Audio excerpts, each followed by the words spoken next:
जय हिंद। मैं दुर्गेश। स्वागत है आपका द जीएस रिसर्च सेंटर में।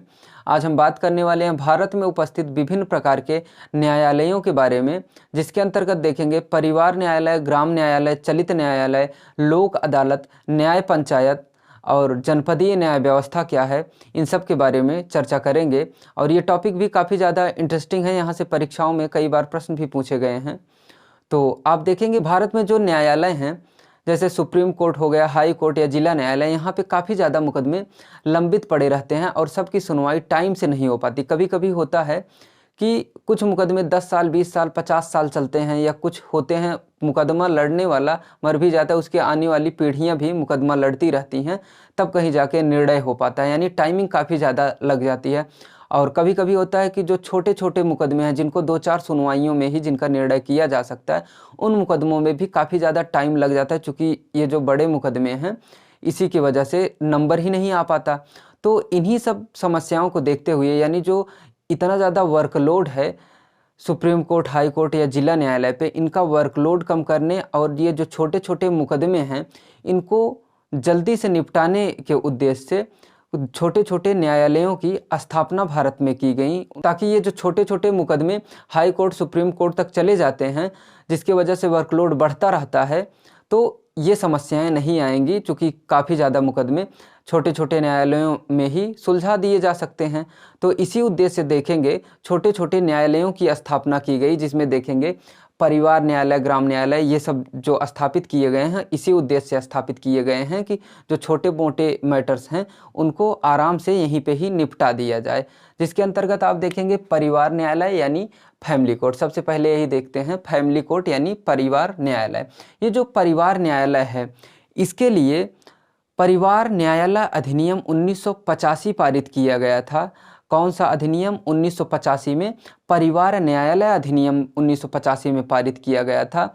और इसी 1985 में पारित किए गए परिवार न्यायालय अधिनियम के तहत ही जयपुर में, जयपुर कहाँ पे है? राजस्थान में। राजस्थान के जयपुर में पहला परिवार न्यायालय स्थापित किया गया। कहाँ पे?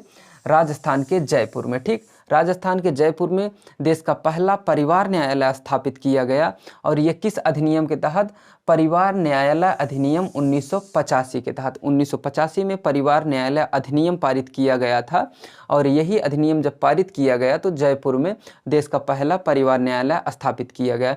अच्छा, ये जो परिवार न्यायालय स्थापित किया गया, ये कौन कौन से विवाद देख सकता है, इसको देखेंगे। ये पारिवारिक विवाद जो होते हैं, परिवार से संबंधित, फैमिली से संबंधित जो विवाद होते हैं, उनका ये निपटारा करता है, उनकी सुनवाई करता है। इसीलिए इसको क्या कहते हैं? परिवार न्यायालय। चूँकि ये परिवार के विवादों को, परिवार से संबंधित विवादों की सुनवाई करता है, इसीलिए इसको क्या कहेंगे? परिवार न्यायालय यानी फैमिली कोर्ट कहेंगे। पारिवारिक विवादों के अंतर्गत क्या क्या आएगा उसको देख लेते हैं। जिसके अंतर्गत देखेंगे परिवार में क्या आएगा?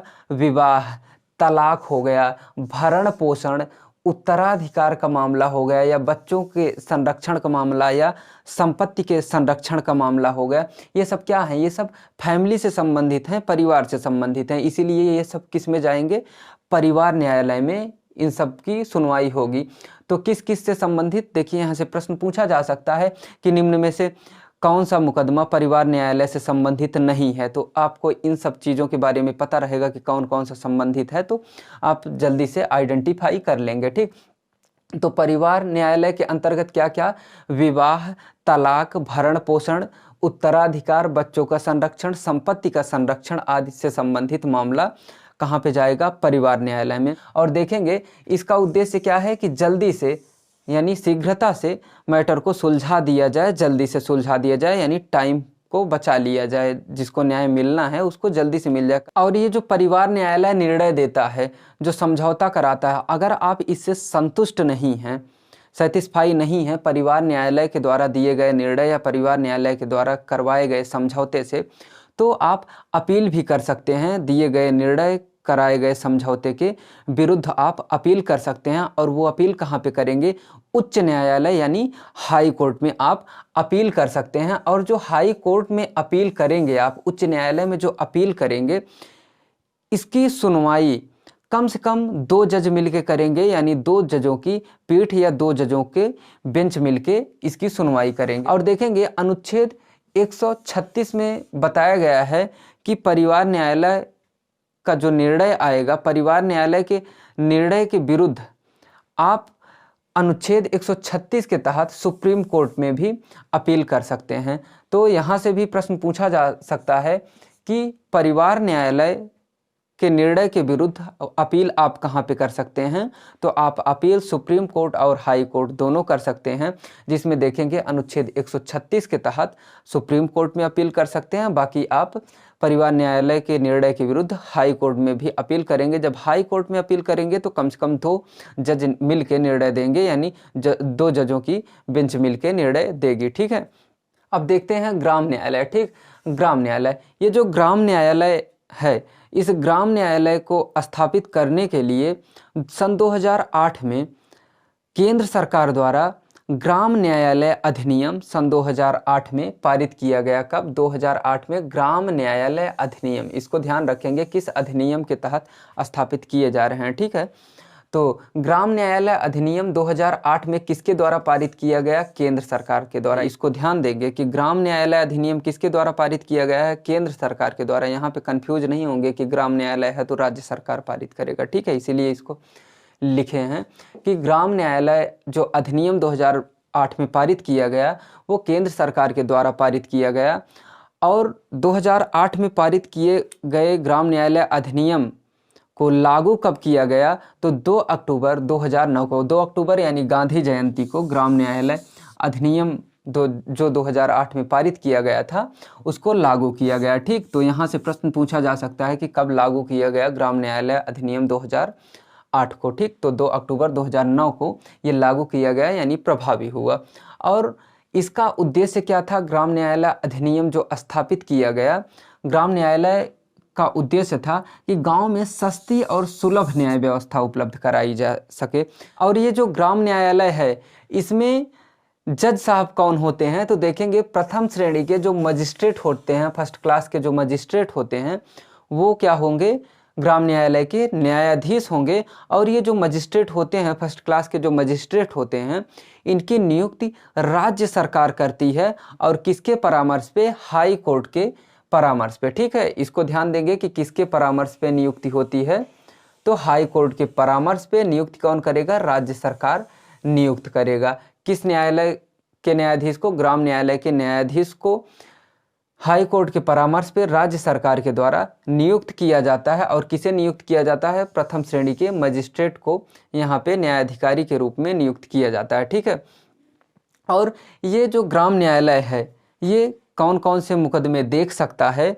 तो आप देखेंगे फौजदारी और दीवानी से संबंधित मुकदमा ग्राम न्यायालय देख सकता है। फौजदारी और दीवानी से संबंधित मुकदमा देख सकता है, यानी रेवेन्यू से संबंधित मुकदमा नहीं देख सकता, राजस्व से संबंधित मुकदमा नहीं देख सकता। आपको पता है 3 प्रकार के मुकदमे होते हैं, फौजदारी, दीवानी और राजस्व।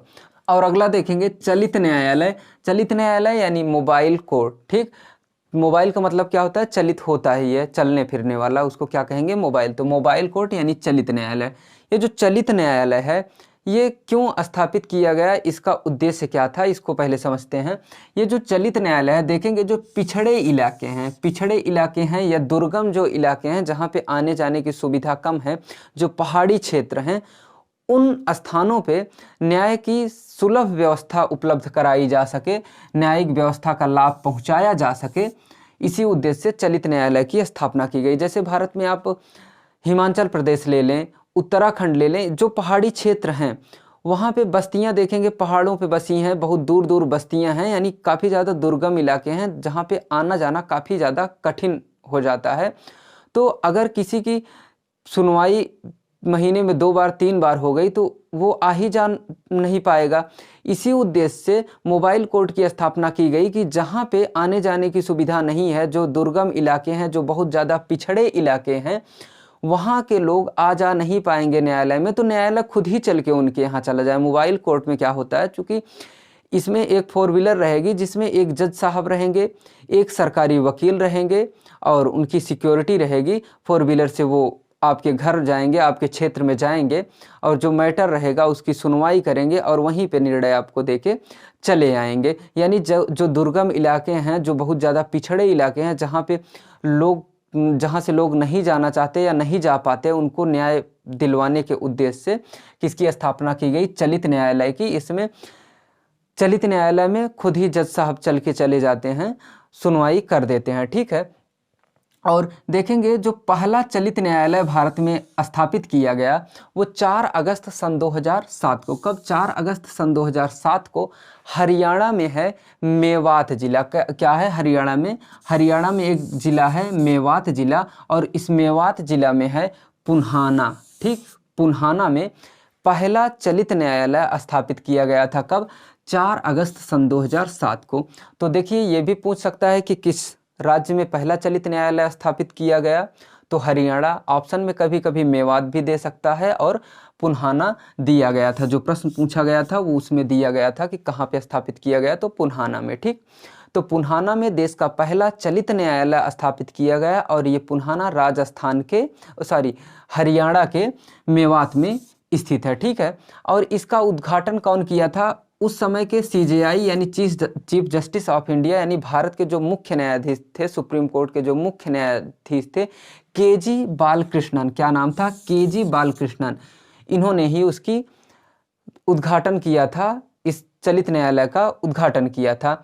और ये जो चलित न्यायालय है इसकी परिकल्पना सबसे पहले किसने की? किसने इसके बारे में सोचा था सबसे पहले? तो भारत के राष्ट्रपति APJ अब्दुल कलाम ने सबसे पहले चलित न्यायालय की स्थापना के बारे में सोचा था। सबसे पहले उन्होंने परिकल्पना की थी और उन्हीं के प्रयासों से APJ अब्दुल कलाम के प्रयासों से ही चलित न्यायालय का प्राविधान किया जा सका और चलित न्यायालय की स्थापना भी की जा सकी, ठीक है। तो ये तो था आपका चलित न्यायालय। यहीं से प्रश्न पूछा जाता है जनरली, और इधर से तो बहुत ही कम पूछा जाता है। इसमें ये ध्यान रखेंगे कि परिवार न्यायालय में किस किस चीज़ से संबंधित मुकदमे परिवार न्यायालय में देख सकते हैं, और पहला परिवार न्यायालय कहाँ पे स्थापित किया गया, इसको ध्यान देंगे, ठीक है। और इसमें देखेंगे ये किसके द्वारा पारित किया गया था अधिनियम, तो केंद्र सरकार के द्वारा ग्राम न्यायालय अधिनियम 2008 पारित किया गया। और ये लागू कब किया गया, इसको ध्यान देंगे, ठीक है। तो यहाँ से प्रश्न पूछे जाते हैं और यहाँ से पूछा जाता है कि ग्राम न्यायालय में नियुक्त कौन करता है न्यायाधीश को, तो यहाँ से भी पूछा जाता है किसके परामर्श में, ठीक। तो इन सभी चीज़ों को ध्यान से देखेंगे। इसका आप स्क्रीनशॉट लेना चाहें तो स्क्रीनशॉट ले लें। फिर इसके आगे देखते हैं लोक अदालत और न्याय पंचायत, इन सब के बारे में देखते हैं, ठीक।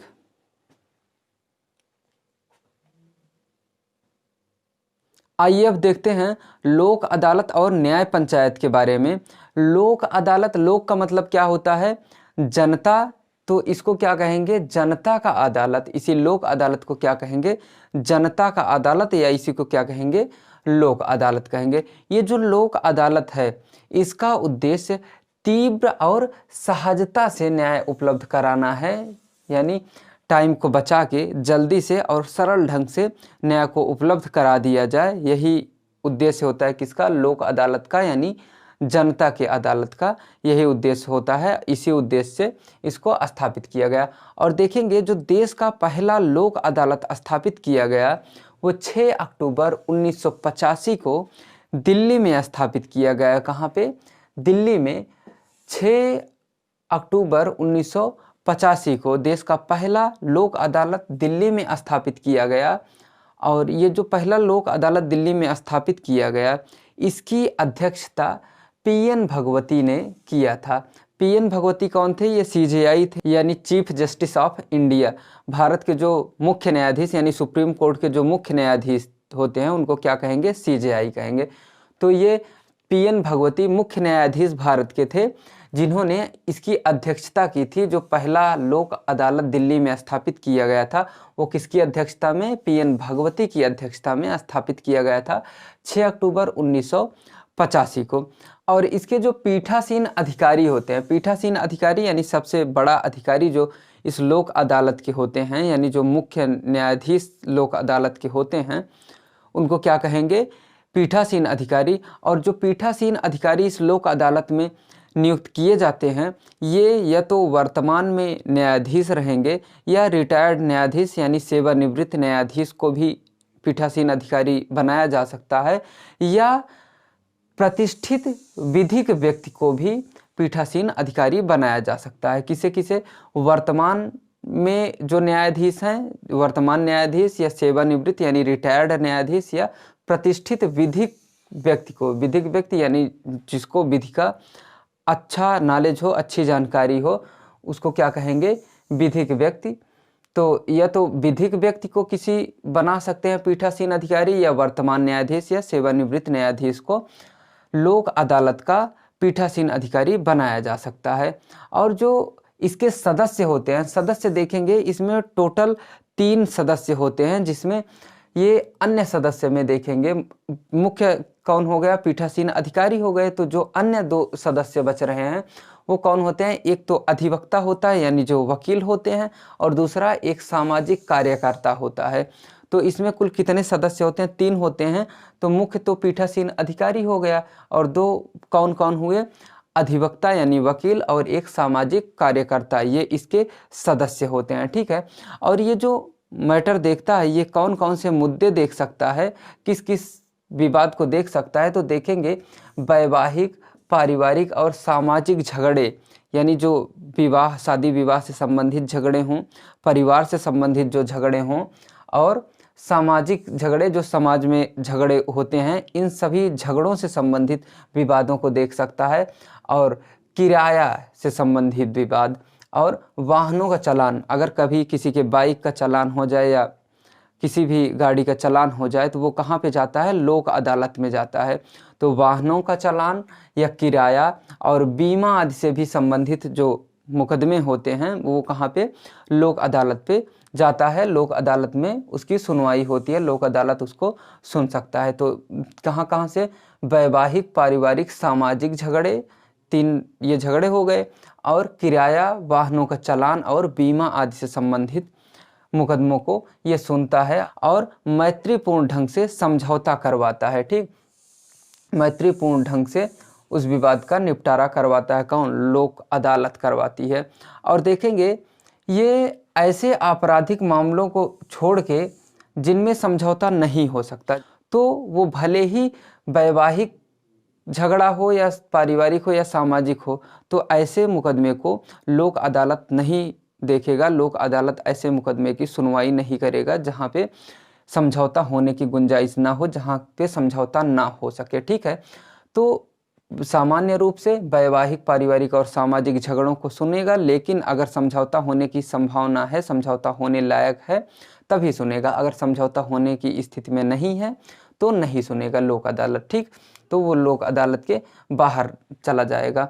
और देखेंगे ये दीवानी, फौजदारी और राजस्व से संबंधित भी मुकदमा देखता है लोक अदालत। राजस्व से संबंधित यानी खेती बाड़ी से संबंधित, और दीवानी, फौजदारी यानी सिविल और क्रिमिनल से संबंधित मुकदमा भी लोक अदालत देखता है। और देखेंगे जो ये निर्णय देता है, लोक अदालत जो भी निर्णय देता है, इसके विरुद्ध कहीं भी अपील नहीं कर सकते। इसके निर्णय के विरुद्ध कुछ भी आप नहीं कर सकते। ये अंतिम निर्णय होता है। लोक अदालत जो भी निर्णय देगा वही अंतिम निर्णय होगा, वो आपको मानना ही पड़ेगा, मानना मजबूरी होगी। और जो लोक अदालत का निर्णय आता है वो सिविल कोर्ट की तरह दोनों पक्षों को मानना पड़ता है। उसी प्रकार से देखेंगे जो लोक अदालत निर्णय करेगा, जो निर्णय देगा, उसको दोनों पक्षों को मानना ही पड़ेगा, और उसके विरुद्ध कहीं आप जा भी नहीं सकते, आप अपील भी नहीं कर सकते। ना हाई कोर्ट, सुप्रीम कोर्ट, कहीं भी आप अपील भी नहीं कर सकते। अगर लोक अदालत ने कोई निर्णय दे दिया तो वो मानना ही पड़ेगा, चूँकि ये अंतिम निर्णय होता है लोक अदालत का निर्णय। ठीक, तो अंतिम निर्णय किसका होगा? लोक अदालत का अंतिम निर्णय होता है, और इसकी अपील आप कहीं नहीं कर सकते। इसको ध्यान देंगे कि लोक अदालत की अपील आप कहीं नहीं कर सकते। और यहीं पे अभी देखेंगे आप न्याय पंचायत, तो इसमें भी अपील आप कहीं नहीं कर सकते, ये भी अंतिम न्यायालय होता है। तो ये जो दोनों न्यायालय हैं, लोक अदालत और न्याय पंचायत, इन दोनों के द्वारा दिए गए निर्णय के विरुद्ध आप कहीं अपील नहीं कर सकते, आपको मानना ही पड़ेगा। ठीक, और देखेंगे लगभग सभी जिलों में, भारत में जितने जिले हैं लगभग सभी जिलों में अस्थाई लोक अदालतों की स्थापना की जा चुकी है और लगभग 3 लोक अदालतें प्रत्येक ज़िलों में स्थापित की गई हैं। कम से कम 3, यानी 3 से ज़्यादा भी कई ज़िले ऐसे हैं जहां पे 3 से ज़्यादा लोक अदालतें एक ज़िले में स्थापित की गई हैं, यानी कम से कम 3 अदालतें सभी ज़िलों में लगभग स्थापित की जा चुकी हैं। और देखेंगे उत्तर प्रदेश लोक अदालतों के माध्यम से सबसे ज़्यादा विवाद सुलझाने वाला राज्य है। कौन है? उत्तर प्रदेश। उत्तर प्रदेश सबसे ज़्यादा लोक अदालत के माध्यम से सबसे ज़्यादा मामलों को सुलझा चुका है, सबसे ज़्यादा निर्णय दे चुका है, लोक अदालत के माध्यम से सबसे ज़्यादा विवादों को सुलझा चुका है उत्तर प्रदेश। ध्यान देंगे, यहाँ से प्रश्न पूछा जा सकता है कि कौन सा किस प्रदेश में सबसे ज़्यादा लोक अदालतों के माध्यम से विवादों को सुलझाया जा चुका है, तो उत्तर प्रदेश से सबसे ज़्यादा विवाद सुलझे हैं लोक अदालत के माध्यम से। और देखेंगे न्याय पंचायत। ये जो न्याय पंचायत है ये ग्रामीण क्षेत्रों में सबसे निचले स्तर पे होती है। सबसे निचले स्तर पे कौन सा न्यायालय होता है? ग्रामीण क्षेत्रों में न्याय पंचायत होता है। तो न्याय पंचायत ग्रामीण क्षेत्रों में सबसे निचले स्तर पे होती है और ये अधिकतम 500 रुपये तक का ही दीवानी मामला। यहाँ से प्रश्न पूछा जा सकता है कि कौन सा मामला न्याय पंचायत देख सकता है, किससे संबंधित? तो दीवानी से संबंधित मामला देख सकता है, यानी सिविल से संबंधित मामला देख सकता है। कौन? न्याय पंचायत देख सकता है। और अधिकतम कितने का वो मामला हो सकता है? वो 500 रुपये तक का मामला। तो जो ग्रामीण क्षेत्रों में न्याय पंचायत होती है वो 500 रुपये से ज़्यादा का मामला नहीं सुनवाई कर सकती, 500 रुपये से ज़्यादा के मामले को। और वो भी मामला किस से संबंधित होना चाहिए? दीवानी से, यानी सिविल से संबंधित होना चाहिए। और ये जुर्माना कितना लगा सकता है? तो देखेंगे जितने की सुनवाई करता है उसका आधा, 250 रुपये का तक का ये जुर्माना भी लगा सकता है। लेकिन न्याय पंचायत कारावास की सज़ा नहीं दे सकता। इसको ध्यान रखेंगे कि कारावास का सज़ा नहीं दे सकता। कौन? न्याय पंचायत कारावास का दंड नहीं दे सकता। और जुर्माना कितना लगा सकता है? 250 रुपये। सुनवाई कितने तक की कर सकता है? 500 रुपये तक की सुनवाई कर सकता है। और ये दीवानी के साथ साथ फौजदारी के विवादों को भी देखता है, लेकिन मुख्य रूप से क्या सुनवाई करेगा? किससे संबंधित? दीवानी से संबंधित ही सुनवाई करेगा। लेकिन उसी के साथ में फौजदारी का अगर छोटा मोटा मैटर है तो उसको भी देख सकता है, फौजदारी के विवादों को भी सुन सकता है। उस फौजदारी से, यानी क्रिमिनल कोर्ट से संबंधित चीज़ों की भी सुनवाई कर सकता है। लेकिन मुख्य क्या सुनवाई करेगा? दीवानी से संबंधित सुनवाई करेगा क्या? न्याय पंचायत। ठीक है, तो ये सब छोटी छोटी चीज़ें हैं और हमने आपको बताया कि इसके विरुद्ध भी कोई अपील नहीं कर सकते। जो न्याय पंचायत का निर्णय होगा वो सर्वमान्य ही होगा, वो उसके विरुद्ध आप कहीं नहीं जा सकते। चाहे न्याय पंचायत हो चाहे लोक अदालत हो, दोनों का निर्णय अंतिम निर्णय होता है और इसके विरुद्ध कहीं भी आप अपील नहीं कर सकते। हाई कोर्ट, सुप्रीम कोर्ट नहीं जा सकते, आपको मानना ही पड़ेगा। ठीक, तो आप इसका स्क्रीनशॉट लेना चाहें तो स्क्रीनशॉट ले लें। फिर देखते हैं जनपदीय न्याय व्यवस्था के बारे में।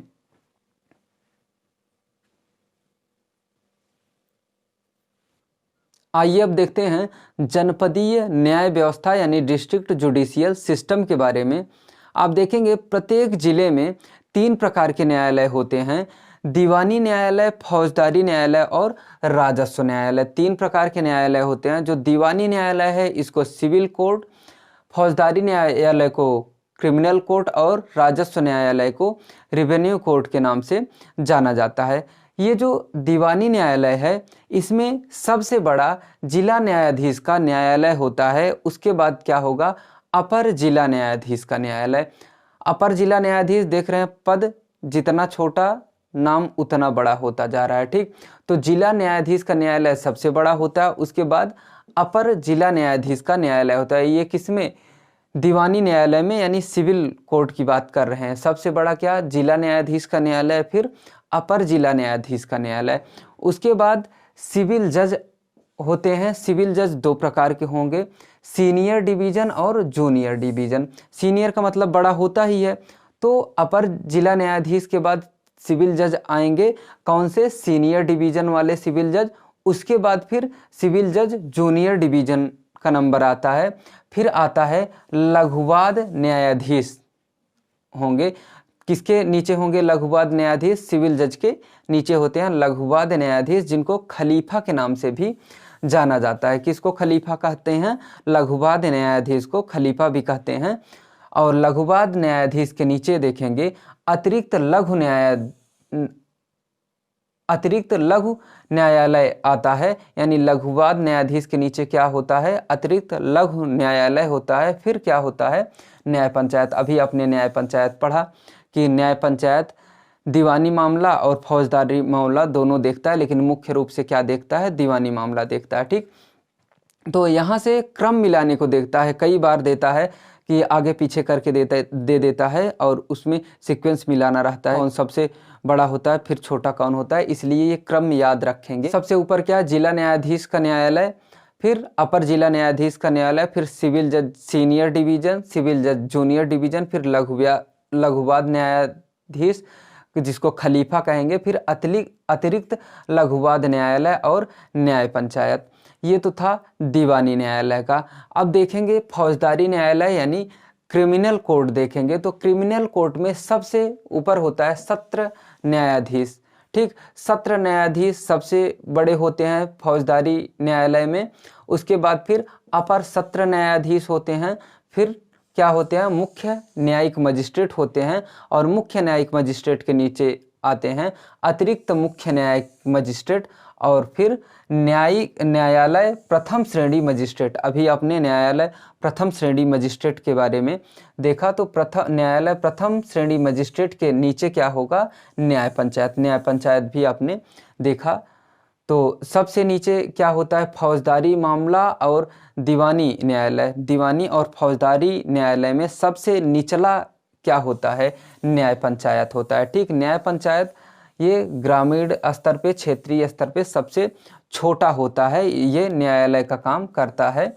ठीक, न्यायिक कार्य करता है। क्या? न्याय पंचायत न्यायिक कार्य करता है और सबसे छोटा होता है। दीवानी और फौजदारी दोनों में होता है। ठीक है, इसको ध्यान रखेंगे कि न्याय पंचायत दीवानी में भी होता है और फौजदारी कोर्ट में भी होता है। अब देखते हैं ये रिवेन्यू कोर्ट यानी राजस्व न्यायालय में। राजस्व न्यायालय में देखेंगे राजस्व बोर्ड सबसे बड़ा होता है। राजस्व बोर्ड यानी राजस्व परिषद इसी को कहेंगे, राजस्व परिषद सबसे बड़ा। उसके बाद फिर आयुक्त आते हैं, आयुक्त के नीचे होते हैं डीएम यानी जिलाधिकारी। उसके बाद फिर क्या आएंगे? एडीएम आएंगे, और फिर एसडीएम आते हैं, और फिर तहसीलदार, नायब तहसीलदार और कानूनगो। लास्ट में क्या? सबसे छोटे कौन होते हैं? लेखपाल। ये भी न्यायपालिका के ही भाग हैं। कौन? लेखपाल और कानूनगो। ठीक, ये भी न्यायपालिका के भाग हैं। तो राजस्व न्यायालय के अंतर्गत ये क्रम है कि राजस्व न्यायालय में सबसे बड़ा क्या होता है? राजस्व बोर्ड, राजस्व परिषद जिसको कहेंगे, फिर आयुक्त, फिर डीएम, एडीएम, फिर एसडीएम, तहसीलदार, नायब तहसीलदार, कानूनगो और लेखपाल। ठीक, ये क्रम होता है। तो प्रत्येक जिले में 3 प्रकार के न्यायालय आपने देखा, और प्रत्येक न्यायालय में क्या क्रम होता है अधिकारियों का, उसको आपने देखा। ये क्रम याद रखेंगे, चूँकि यहाँ से कभी कभी मिलाने को देता है कि क्रम से सजाने को देता है कि कौन सा सबसे बड़ा होता है, फिर उससे छोटा, ऐसे मिलाने को रहता है। ठीक है, तो आज की क्लास बस यहीं तक। मिलते हैं नेक्स्ट वीडियो में एक नए टॉपिक के साथ। अगर वीडियो आपको पसंद आए तो वीडियो को लाइक करें, चैनल को सब्सक्राइब करें और अपने दोस्तों के साथ भी शेयर करना ना भूलें। Thank you.